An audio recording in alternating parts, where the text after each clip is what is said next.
Hi friends, welcome to Reddy competitive Adda. ఈరోజు మనం విజయనగర సామ్రాజ్యం నుంచి కొన్ని బిట్స్ ప్రాక్టీస్ చేద్దాం. ఓకే, డైరెక్ట్ టాపిక్లోకి వెళ్ళిపోదాం. ఇక్కడ మొదటి క్వశ్చన్ చూసినట్టయితే కింది వాటిని జతపరచుము అని చెప్పి 4 ఆప్షన్స్ ఇచ్చాడు. 4 రాజవంశాలు మరియు అవి పరిపాలించినటువంటి కాలాలు ఇచ్చాడు. ఒకసారి చూద్దాం. ఏ తులువ వంశం, బి సంగమ వంశం, సి అరవీటి వంశం, డి సాలువ వంశం. తులువ వంశం పరిపాలించింది 1505 నుంచి 1576 వరకు. సంగమ వంశం పరిపాలనా సంవత్సరం 1336 నుంచి 1485 వరకు. సి అరవీటి వంశం పరిపాలించింది 1570 నుంచి 1680 వరకు. డి సాలువ వంశం పరిపాలించింది 1485 నుంచి 1505 వరకు. ఒకసారి కిందకి సీదా ఆప్షన్లోకి వస్తే ఒకసారి ఫస్ట్ ఆప్షన్ మనకు సాటిస్ఫై అవుతుంది. చూడండి, A4, B2, C1, D3. Option 1 is the correct answer. అలాగే ఇక్కడ మనం ఈ 4 వంశాల గురించి కొంచెం బ్రీఫ్గా ఎక్స్ప్లెయిన్ చేసుకుందాం. విజయనగర సామ్రాజ్యాన్ని స్థాపించింది మొట్టమొదటి వంశం సంగమ వంశం. సంగమ వంశం వచ్చేసి 1336 నుంచి 1485 వరకు పరిపాలించడం జరుగుతుంది. ఈ సంగమ వంశం మూల పురుషుడే సంగముడు. సంగమ వంశాన్ని స్థాపించినటువంటి వ్యక్తి ఎవరయ్యా అంటే మొదటి హరిహర రాయలు మరియు బుక్కరాయలు అన్నదమ్ములు కలిసి స్థాపించడం జరుగుతుంది. ఈ వంశంలో గొప్పవాడు ఎవరు అంటే రెండవ దేవరాయ సంగమ వంశంలో గొప్ప వ్యక్తి. అలాగే చివరి వ్యక్తి ఎవరు అంటే రెండవ విరూపాక్షరాయలు సంగమ వంశంలో చివరివాడు. అలాగే సెకండ్ వంశం వచ్చేసి సాలువ వంశం. సాలువ వంశం 1485 నుంచి 1505 వరకు పరిపాలించడం జరుగుతుంది. ఈ వంశం మూల పురుషుడు ఎవరు అంటే సాలువ మంగు. సాలువ పదానికి అర్థం డేగ. సాలువ వంశస్థుల జన్మస్థానం ఎక్కడ అంటే కర్ణాటకలోని కళ్యాణి ప్రాంతం. ఈ వంశ స్థాపకుడు ఎవరు అంటే సాలువ నరసింహరాయలు గారు. అలాగే సాలువ నరసింహ ఈ వంశంలో గొప్పవాడు కూడా. చివరివాడు ఇమ్మడి నరసింహరాయలు. ఇది సాలువ వంశం గురించి. నెక్స్ట్ మూడవ వంశం తులువ వంశం. ఈ తులువ వంశం వచ్చేసి మనకు 1505 నుంచి 1576 వరకు పరిపాలించడం జరుగుతుంది. ఇక్కడ ఈ తులువ వంశం మూల పురుషుడు తులువ తిమ్మరాజు గారు. వీరి జన్మస్థానం వచ్చేసి తులునాడు, ప్రస్తుతం మైసూరే పాతకాలం తులునాడు అనమాట. ఈ తులువ వంశం స్థాపకుడు తులువ నరసరాయలు గారు. ఈ తులువ నరసరాయలకు మరియు నాగాంబకి పుట్టినవాడు శ్రీకృష్ణదేవరాయ. తులువ వంశంలో గొప్పవాడు ఎవరు అంటే శ్రీకృష్ణదేవరాయ. తులువ వంశంలో చివరి వ్యక్తి ఎవరు అంటే సదాశివరాయలు. 4 అరవీటి వంశం 1570 నుంచి 1680 వరకు పరిపాలించడం జరిగింది. స్థాపకుడు అరవీటి వంశ స్థాపకుడు తిరుమల రాయలు. గొప్పవాడు రెండవ వెంకటపతి రాయలు. చివరివాడు 3వ శ్రీరంగరాయలు. అయితే ఈ అరవీటి వంశస్థులు పెనుగొండను రాజధానిగా చేసుకొని పరిపాలించడం జరుగుతుంది. ఇక్కడ మనకు కొన్ని క్వశ్చన్స్ పడవచ్చు.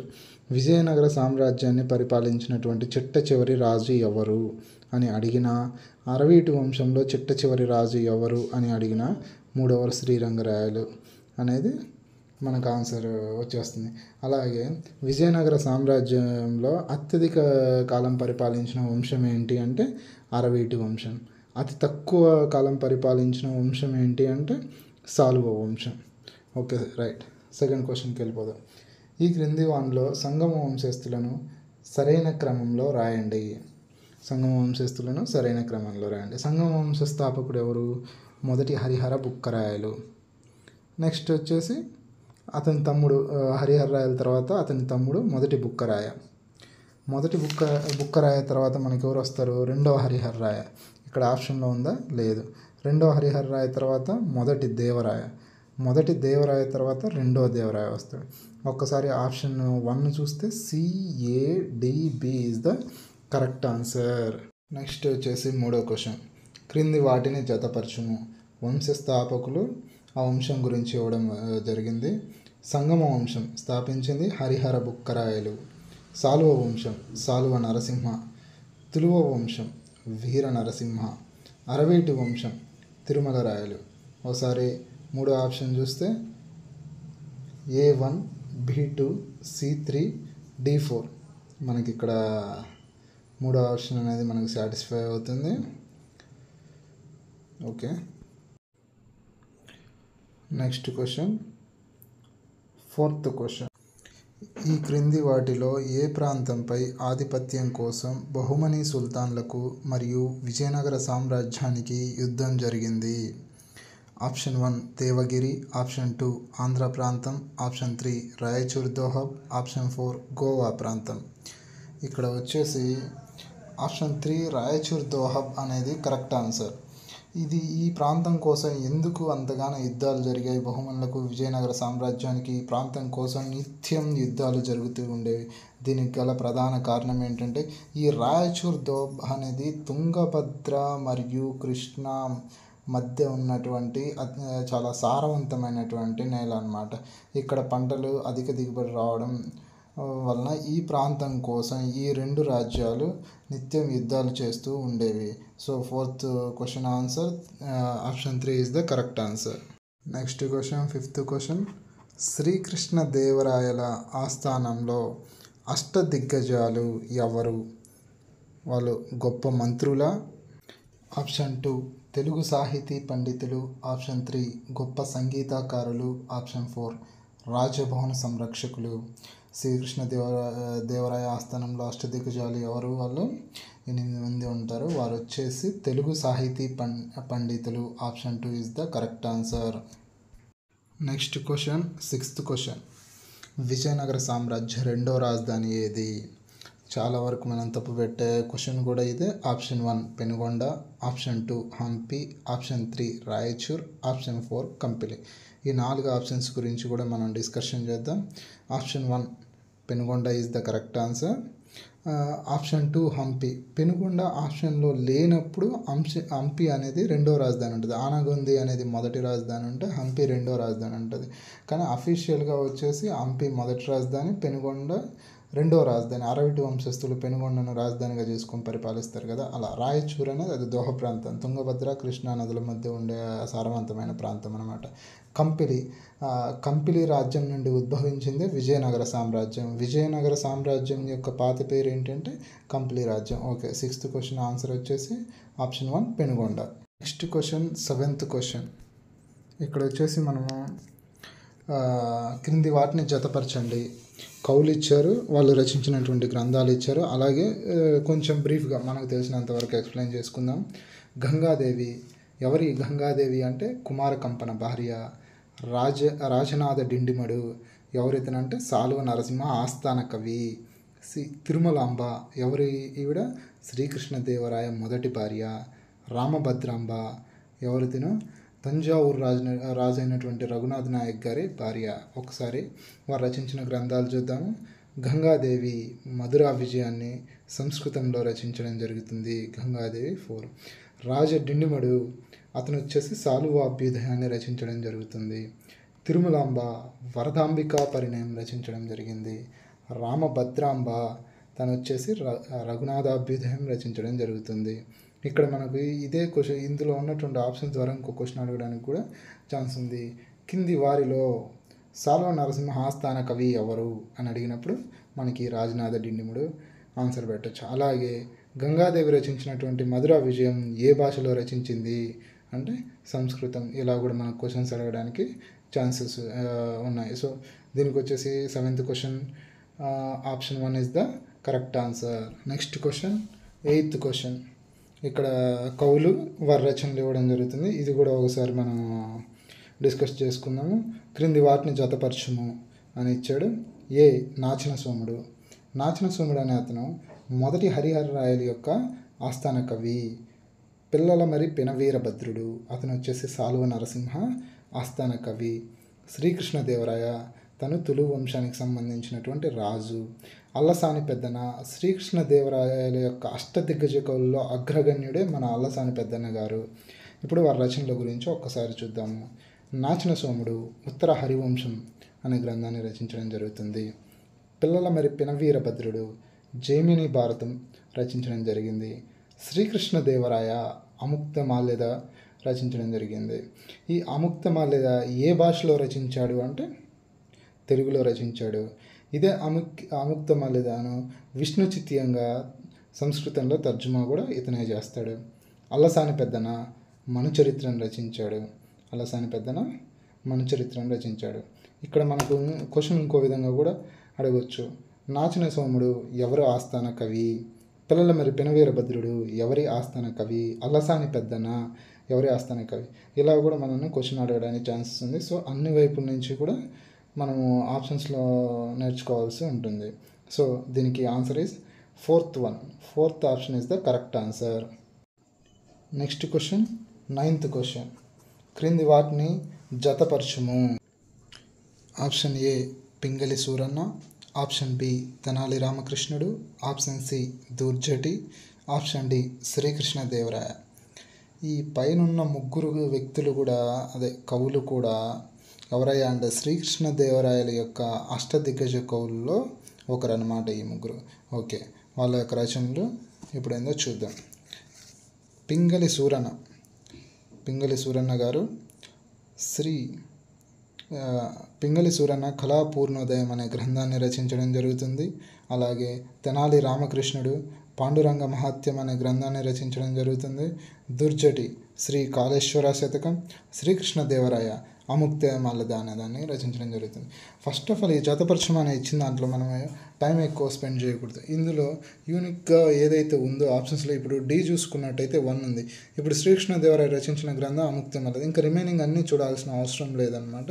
అలాంటప్పుడు డైరెక్ట్గా ఆప్షన్ 3కి వెళ్ళిపోవచ్చు. ఓకే, 9th one ఆన్సర్ వచ్చేసి option 3 is the correct answer. Next question, 10th question. క్రింది వాటిని జతపరచుము. ఈ క్వశ్చన్లో ఆలయాలు మరియు అవి ప్రస్తుతం ఉన్న ప్రాంతాల గురించి ఇవ్వడం జరిగింది. ఒకసారి మనం వాటి గురించి బ్రీఫ్గా డిస్కషన్ చేసుకుందాం. విఠల స్వామి ఆలయం, బి వీరభద్రస్వామి ఆలయం, సి వరదరాజస్వామి ఆలయం, డి చింతల వెంకటరమణ స్వామి ఆలయం. ఈ విఠల స్వామి ఆలయాన్ని నిర్మించింది ఎవరయ్యా అంటే శ్రీకృష్ణదేవరాయ. దీని ప్రత్యేకత ఏంటి అంటే ఏకశిలారథం. ఏకశిలారథం. అది ఎక్కడ ఉంది అంటే హంపిలో ఉంది. హంపిలో ఉంది. నెక్స్ట్ బి వీరభద్రస్వామి ఆలయము. దీనినే పాపనాశేశ్వర స్వామి ఆలయం అని కూడా పిలుస్తారు. ఇక్కడ దీని ప్రత్యేకత ఏంటి అంటే అతిపెద్ద నంది విగ్రహము ఇక్కడే ఉంది. ఇక్కడే ఉంది. అలాగే ఇక్కడ గల పర్వతానికి పేరేంటి? ఇక్కడ ఉన్నటువంటి పర్వతానికి పేరు కూర్మశైలం. ఇది వచ్చేసి లేపాక్షిలో ఉంది. వీరభద్రస్వామి ఆలయం లేపాక్షిలో ఉంది. 3 వరదరాజస్వామి దేవాలయం. ఇది వచ్చేసి కాంచీపురంలో ఉంది. దీని ప్రత్యేకత ఏంటి అంటే ఇది ఇండియన్ పర్షియన్ శైలిలో నిర్మించినటువంటి దేవాలయం. ఒక క్వశ్చన్ అడగవచ్చు.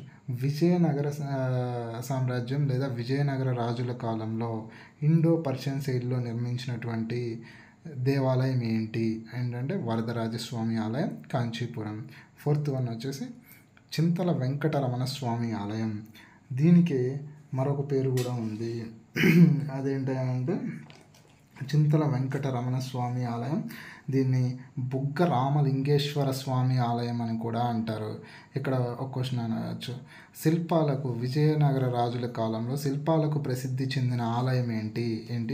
చింతల వెంకట స్వామి దేవాలయం అనేది శిల్పాలకు ప్రసిద్ధి. ఇది ఎక్కడ ఉంది? తాడిపత్రిలో ఉంది. తాడిపత్రిలో ఉంది. ఒకసారి ఆప్షన్ 2 అనేది మనకు సాటిస్ఫై అవుతుంది. చూడండి, A1, B2, C3, D4. Option 2 is the correct answer. Question number 11. కురవాయి అనున్నది విజయనగర సామ్రాజ్యంలో ఒక రకమైన ధాన్యం పేరు. Option 2 is the correct answer. క్రింది వారిలో తులువ వంశంతో సంబంధం లేని వారిని గుర్తించండి. ఇక్కడ ABCD అనేవారు వచ్చేసి తులువ వంశానికి చెందిన వాళ్ళు.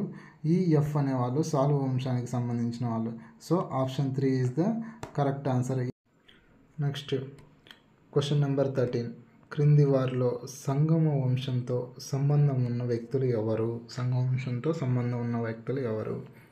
మొదటి బుక్కరాయ, రెండవ హరిహరరాయ, మొదటి దేవరాయ, రెండవ విరూపాక్షరాయలు.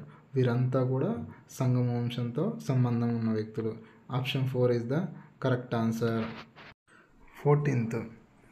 ఈ క్రింది వారిలో అరవీటి వంశం వారితో సంబంధం లేని వారిని గుర్తించండి.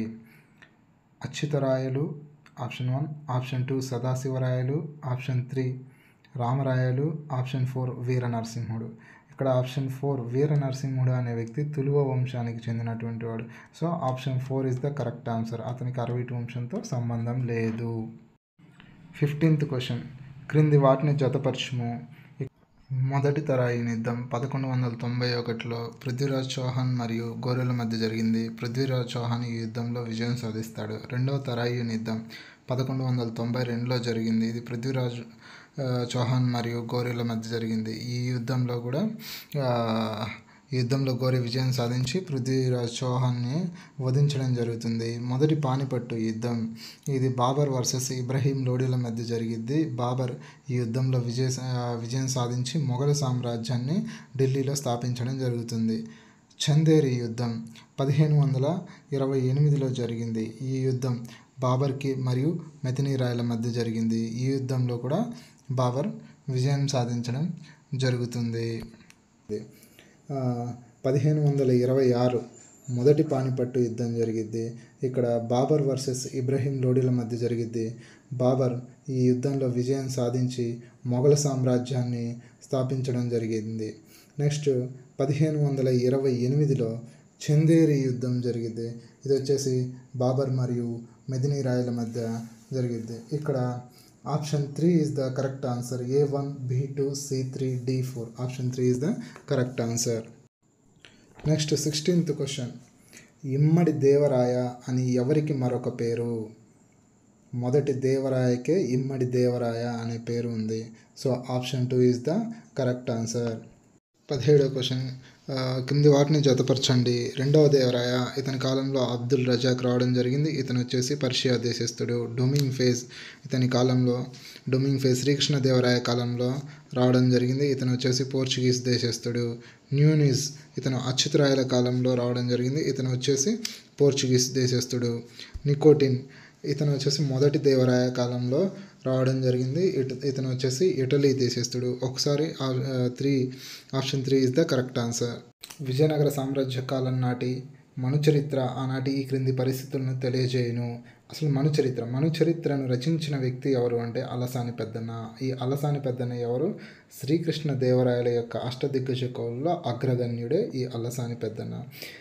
ఇతను రచించిన మనుచరిత్ర ఆనాటి దేని గురించి వివరిస్తుంది? ఆప్షన్ 1 సామాజిక పరిస్థితులు, ఆప్షన్ 2 ఆర్థిక పరిస్థితులు, ఆప్షన్ 3 సాంస్కృతిక పరిస్థితులు, ఆప్షన్ 4 పరిపాలన గురించి. ఇది మనుచరిత్ర అనేది ఆనాటి సామాజిక పరిస్థితులను గురించి వివరిస్తుంది. Option 1 is the correct answer. Question, Vijayanagara సామ్రాజ్య కాలం నాటి ప్రధాన పండుగ ఏంటి? Option 1 Shivaratri, 2 Mahanavami, 3 Srikrishna Navami, 4 Deepavali. Option 2 is the correct answer. Mahanavami అంటే ఏదో కాదండి, ఇప్పుడు ప్రస్తుతం మనం జరుపుకునే దసరా పండుగే మహానవమి. దసరా అంటే దుర్గాదేవికి పూజిస్తాం కదా. అప్పట్లో విజయనగర రాజులు పంపాదేవిని పూజించేవారు. ఈ పంపాదేవి యొక్క రూపం ఎలా ఉండిద్ది అంటే చూడడానికి మన దుర్గామాతలాగే ఉండిద్ది. కొంతమంది నిపుణుల అభిప్రాయం పంపాదేవి రూపాంతరమే దుర్గామాత అని కూడా అంటారు. అది సెకండరీ కాంట్రవర్సీ విషయం. Okay, option 2 is the correct answer. Number 20, Vijayanagara కాలంలో గౌడ అనగా అర్థమేంటి? ఆప్షన్ 1 గ్రామ ప్రధానాధికారి, ఆప్షన్ 2 రెవెన్యూ అధికారి, ఆప్షన్ 3 రక్షణ అధికారి, ఆప్షన్ 4 చేతి వృత్తుల వారు. ఆప్షన్ 1 గ్రామ ప్రధాన అధికారి అనేది ఆన్సర్. అందుకే మన కర్ణాటకలో గౌడ సామాజిక వర్గం అనేది ఓసీలుగా ఉంటారు. దీనికి గల కారణం మన తెలంగాణలో రెడ్లను ఏ విధంగా పటేళ్ళు అంటారో ఆ టైంలో అక్కడ కర్ణాటకలో గ్రామ ప్రధానాధికారులు గౌడులుగా ఉండేవారు అన్నమాట. Okay, next question, 21th question, ఈ క్రింది స్టేట్మెంట్లో సరైన వాటిని గుర్తించండి. విజయనగర సామ్రాజ్యంలో 300 సముద్రపు ఓడరేవులు ఉన్నాయని అబ్దుల్ రజాక్ అభిప్రాయము. ఆప్షన్ బి విజయనగర సామ్రాజ్యానికి వచ్చిన ఏకైక ముస్లిం రాయబారి Abdul Razzaq. Option C Domingo Paes Vijayanagara సామ్రాజ్యాన్ని రోమ్తో పోల్చాడు.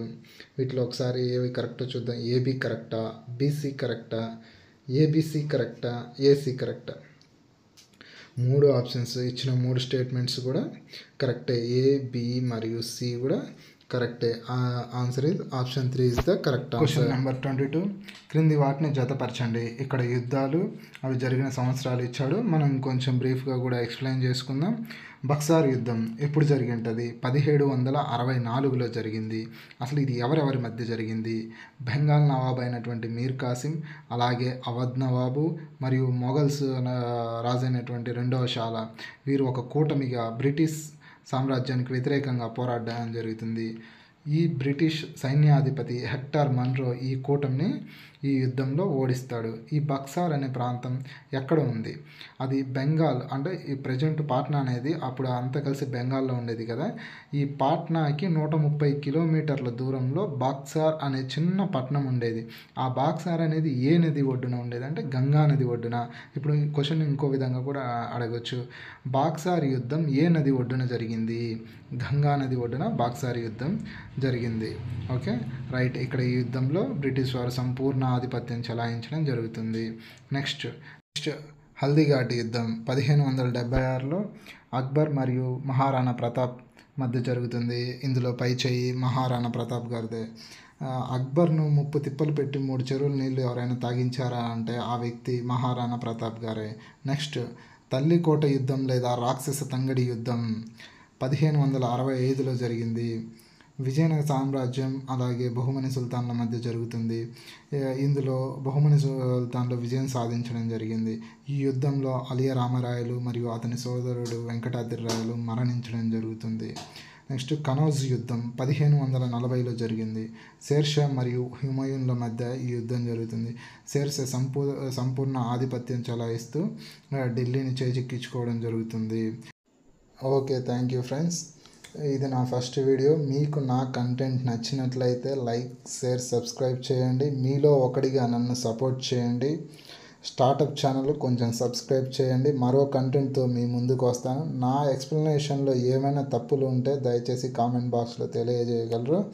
Okay, thank you. Jai Hind, జై